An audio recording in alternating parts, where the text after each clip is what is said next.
Okay, okay. Bago natin pag-usapan ng Smartmatic. Favorite ni Ronaldo yan. Smartmatic, na-ban na yata. Hindi na pwede sa mga next elections. Pag-usapan natin itong issue ng ICC because we ended on Harry Roque, favorite lawyer in the world of Mark Gamboa.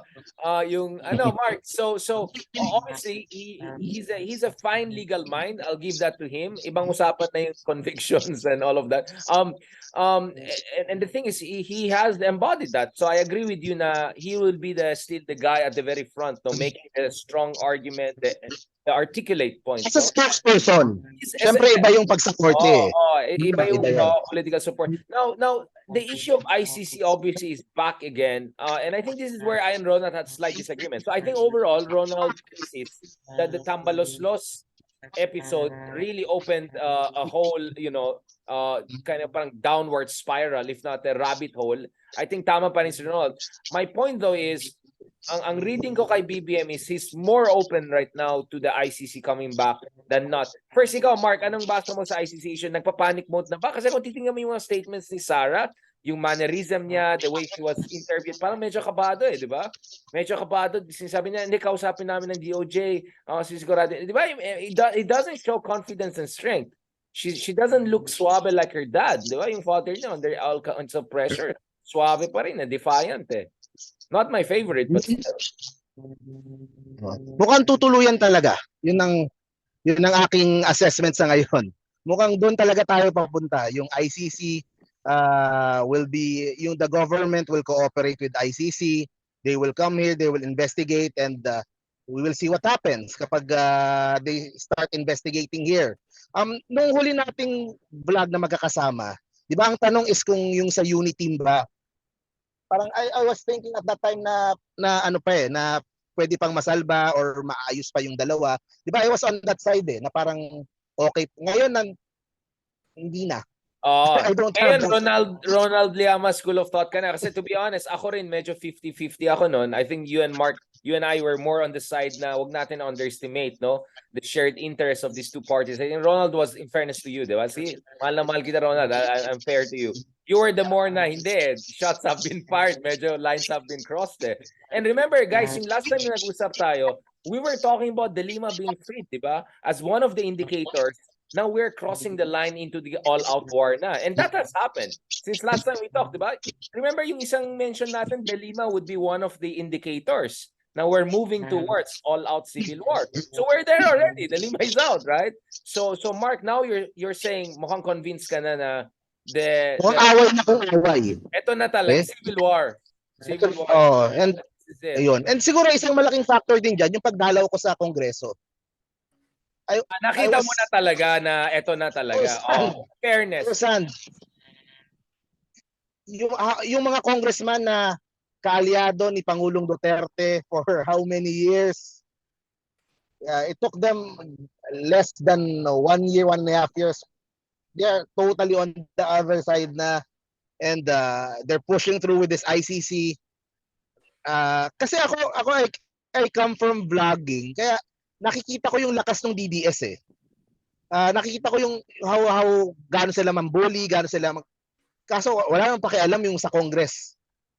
Kumbaga tatanggalin nyo kami sa mga local positions namin. And I think ang magandang lesson dito para sa mga DDS din na mga Pilipino is yung mas naiintindihan nila yung gamit ng mga congressman in electing congressman that shares the same values with you.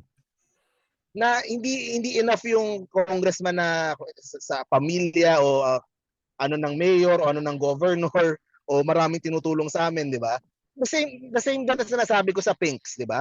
That they should elect congressman party list na align sa values nila para pag nagkakaroon ng mga ganitong problema, alam mo, magkakaalaman. That will, if a congressman gets elected by DDS votes, he will remain DDS all throughout. Diba? Hindi katulad nung ganyan na isang lang, lahat nasa kabilang side na. And yun nga, nung una nga medyo pero ngayon mukhang tutuluyan talaga. Mukhang the ICC is the government will cooperate with ICC. Mukhang doon talaga papunta. Magalit na yung magalit. Oh, And giyera na ayun. to, giyera na to, giyera na to. Ronald, I'll go back to you. So actually, I did a poll on Twitter. Of course, it's not scientific, but more scientific than Google Trends maybe. And then, nagtanong ako ng option na 4, di ba? Sabi ko, anong gagawin ni Marcos Jr. sa ICC? Yung isa, malapit na. Bubuksan niya ng pinto. The other one was, hindi, ini-negotiate pa yan. Pero yung pinaka-kumuha ng boto is gagamitin ni BBM as leverage point pa rin to squeeze and whip yung kabila but not necessarily go all in. So mukhang many people are still skeptical that BBM will go all in against Duterte, but potentially ICC, they'll allow slowly and slowly ICC to go after yung mga mid-ranking or yung just below Duterte level ng na may sabit, no? Doon sa last year's election. And I want to mention this, favorite din natin na senador yan, si Bato. Galit na galit kay Riza Hontiveros. Very emotional siya, di ba? Nung si Riza Hontiveros push for that resolution sa Senate for the ICC talaga, na maging bukas na tayo sa ICC. Ronald, what is your read on all of these things? Several months ago, the decision has been made. No, several months ago pa. Iba yung mga public posturing. Alam mo naman yung public posturing na yan eh. Diba? Iba yung drama eh. Fog yan, fog of war lang. The hard decisions has been made several months ago. No, nag-send na lang emissary sa ICC. No, hindi ko na sasabihin kung sino. No, nangyari na yan several Yan ang months gusto ago. ko sa'yo, Ronald. Marites! Hindi yan nangyari today, last week, last month. Nangyari na yan several months ago. Tapos na yung decision. Ang nakikita natin last month, ang DOJ, sinasabi, ay pag-aaralan namin. No, sobrang malaking talon mula dun sa position nila at the start of the year. We are totally close. Seryosong pag-aaralan, no? Seriously. To enter the country, no? Sabi na nila pag-aaralan. Pero even months before that, the decision has been made. Papapasukin ng ICC. Nagsimula yan last year pa eh. Nung na-discover yung plot to oust the speaker, no? Ang problema naman dito sa mga plotters, no? Sinulat nila sa papel, kinausap nila mga congressman at 2 senador, hindi nila alam sa ating uri ng politika, walang permanent friends and permanent enemies. Only permanent interest. So nag-report sa speaker yung plot, no? Partly nangyari sa Korea, partly nangyari dito. So nag-report. Dala-dala yung papel ng plot. At syempre, pinaabot sa presidente. Kaya as early as before Tambaluslos, the lines have been drawn. No? Kahit hindi natin nakikita. Tapos nangyari yung Tambaluslos. No? Nangyari yung Tambaluslos as a result nitong plot na ito. Na kunin ang speakership at i-blackmail yung presidente na sumunod, no, doon sa political agenda at political narrative ng coup plotters. Kaya anong statement ni Arroyo episode na kinalaman to? Speaker? We nip in the bud a coup attempt against the speaker. We nip in the bud a destabilization plot. Hindi sa atin nanggaling yun, sa speaker, ha?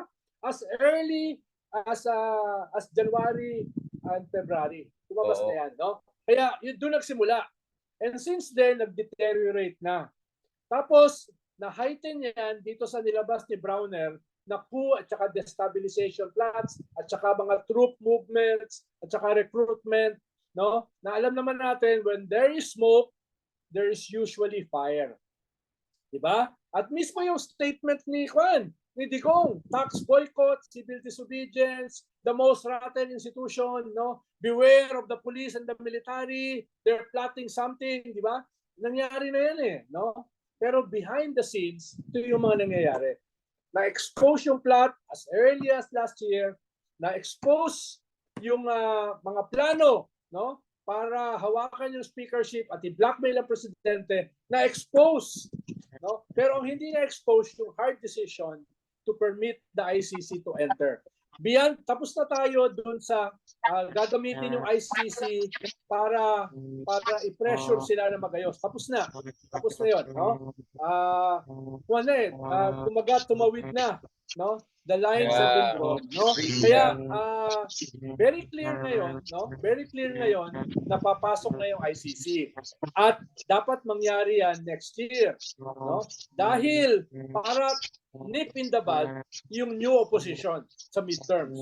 Nip in the bud yung tatakbo sa 2028. Ano kung babasahin mo yung Vera Files? May bago ngayon sa Vera Files, yung interview ni Montalban kay Las Cañas. Yun yung problema ng mga Duterte sa ICC. Yung smoking gun, yung head mismo ng Davao Death Squad ay hawak ngayon ng ICC. Who literally knows where the skeletons are buried, no? Halimbawa, doon sa interview ni Montalban kay Las Cañas, in-specify ni Las Cañas how they killed, no? 7 or 6 Chinese, no? Chinese. Bakit? Dahil rival ng ibang drug lords na hawak ni Michael Yang daw, no? Naka-specify 'yon. And that is just the tip of the iceberg. Mahaba yung testimony ni Las Cañas. No? So, mahirap nang pigilan itong ICC. No? Mahirap nang pigilan ito. At yan ay nagja-jive dun sa political dynamics at this point. No? So panic mode na to, Ronald. Negotiation, tapos na yung pressure, no? Meron ng logical conclusion yan.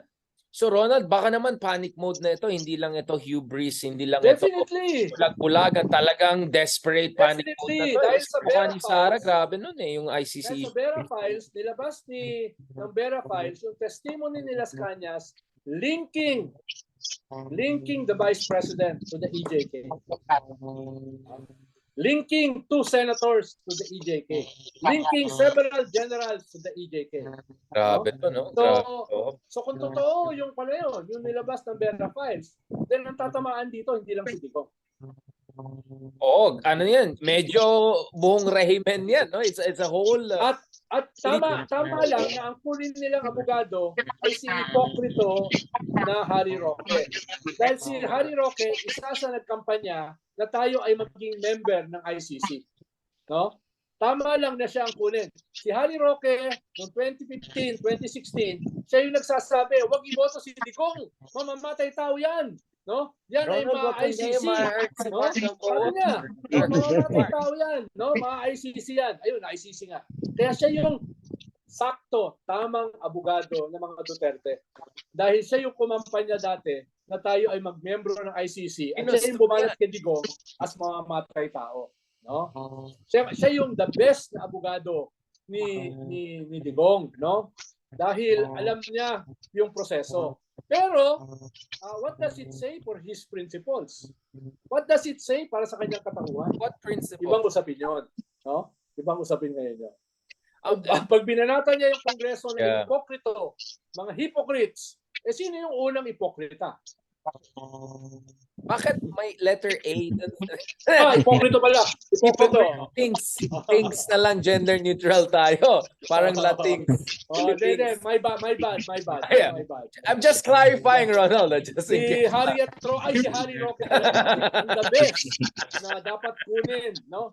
Na ni Digong, no? Oh, Mark, anong sabi mo dyan sa minamahal mo? I have a question din for you. Ay, teka lang. Ayan. Richard, can you hear me? Yes, boss. Ayan, hello?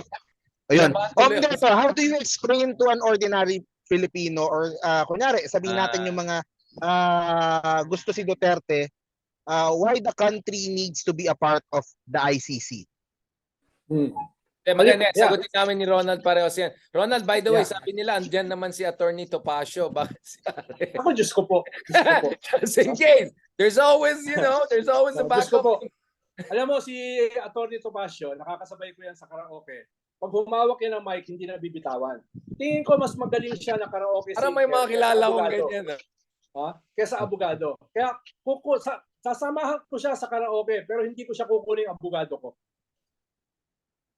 Karaoke lang, marami akong maisip na pwede mo rin kasama yung mga ganyan tipong tao. Ito, Mark. Hindi, marami nakakapatayan dyan, pag pumunta ka ng My Way, tapos wala sa tono. Lalo kung yung My Way, yung Frank Sinatra, delikado yun. That's the most dangerous karaoke song. So, yung tanong ni Mark, no? Yung tanong ni Mark. No? Wala Mark. Nasagot na ni Ronald. Tatapusin ko ang drug problem in 6 months. 6 years hindi natapos. No? Ilan ang patay? More than 30,000. No?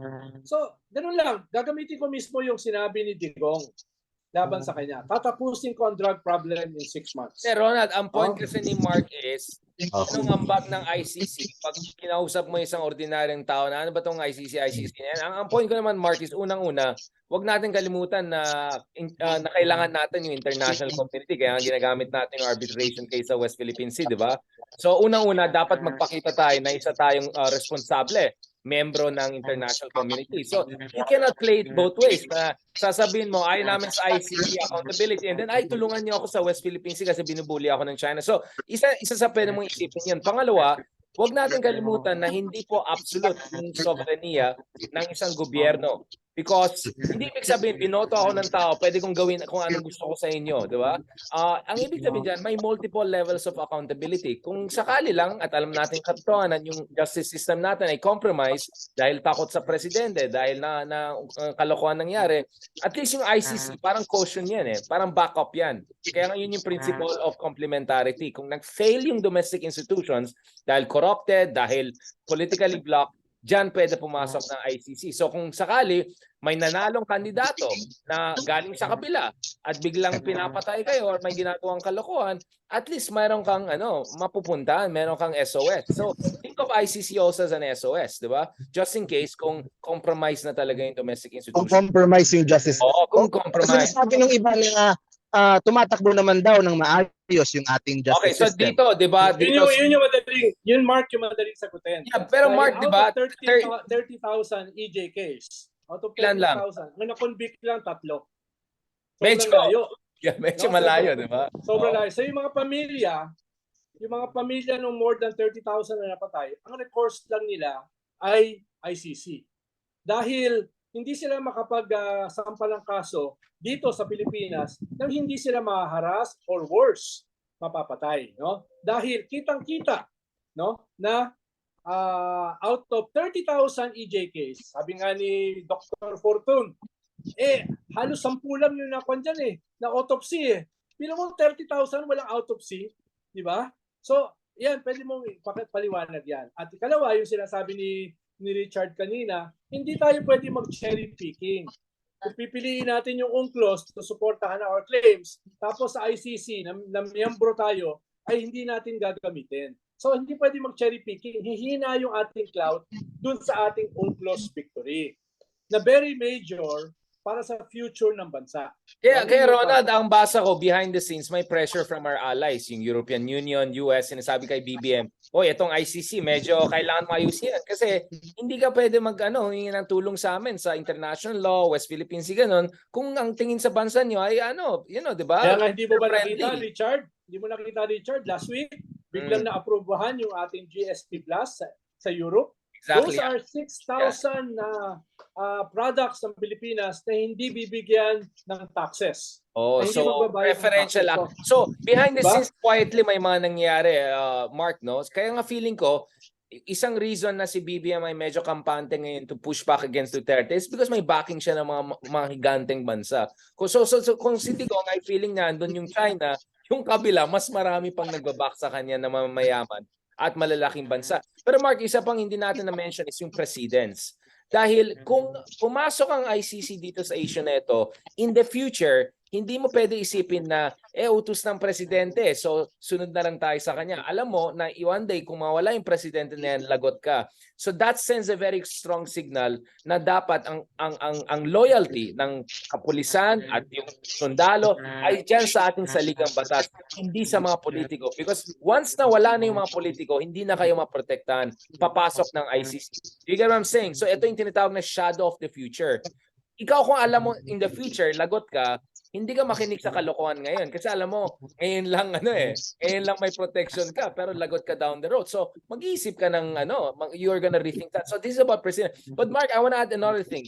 This is also about ICC's own credibility because in fairness, if there's one thing I agree with the DDS camp is itong ICC na yan, puro mga African leaders lang ang tinarget so far at Eastern Europe at most. And then doon sa Ukraine issue, wala pang isang taon meron ng warrant of arrest kay Putin. So sinasabi ng iba, parang yung ICC pag malapit sa Europe or sa Europe, ang bilis gumalaw. Pero pag sa ibang lugar, Asia, ang bagal nila. So actually, mahalaga din for ICC to prove that they don't have institutional bias and that they have the commitment. And yung favorite word natin, political will to go against leaders from faraway regions like Southeast Asia. So a lot is also at stake for ICC here, Mark, no? Kaya I think ang best na interview na pwede mo i-check, yung interviews namin ni Attorney Carranza. Because Attorney Carranza has been working on human rights issues in Ethiopia, in different parts of the world.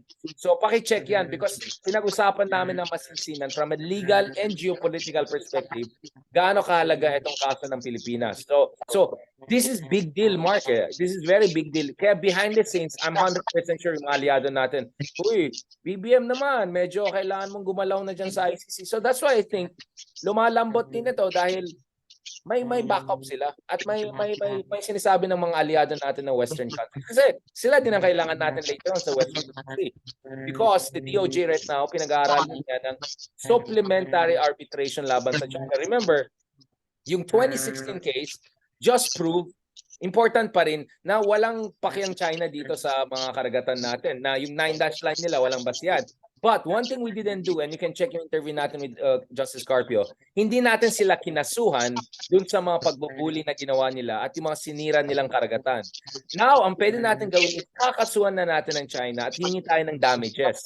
So, this is the next step na mas mahalaga pa doon sa naunang nangyari noong 2016. So paano mo naman gagawin yan kung at the same time, ang pasaway mo pagdating sa human rights and ICC, oy, huwag kayong makialam. Because pwede rin sabihin ng China, huwag kayong makialam. This is a sovereignty issue. Do you get what I'm saying? So may dissonance dyan. So even if you don't care for human rights, if you care about Western, etc., you have to care also about what's happening kasi connected yan eh. And that's where I kind of disagree with Justice Carpio because siya very technical ang tingin niya. No, they're two separate issues. No, they're two separate technically, but geopolitically, they're more or less the same. It's all about the national rule of law. So yun yung disagreement ko with Justice Carpio ng konti dun sa amin interview. So salamat sa iyo, Mark, kasi gusto ko yung mga ganyan tanong mo because it brings you down to the essential, the basics. Kasi pwede tayo dito, pero dapat nakaka-relate tayo. In fact, si Justice Sereno, nakausap ko before, nasabi ko, we have to make human rights and civil liberties yung pwedeng pag-usapan sa sa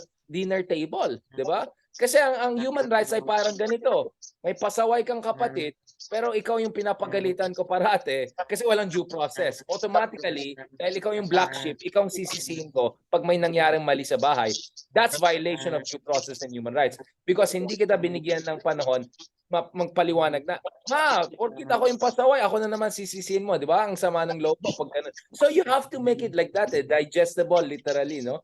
So I think this is the challenge for us. Kaya Mark, mahal na mahal ko yung mga ginagawa natin because nasa-challenge din ako. Ano ko i-explain ito? Hindi sa CNN, hindi sa CNBC, hindi sa New York Times. Pero ma-explain ko sa ating kapitbahay, si Manong, si Kuya. So we're getting there. Kaya salamat talaga, Mark, dito sa efforts mo, no, to make these issues digestible and relatable. Because mahalaga ito. Of course, hindi naman tayo manhid. Alam natin, mahalaga yung issue ng, gut issues, immediate issues. But human rights is also there to make sure na porkit ikaw may reputation, hindi ikaw ang sisisihin sa lahat. Or porkit ikaw hindi mayaman or walang abogado or hindi marunong mag-English, hindi ka lang ma-EJK ng basta-basta.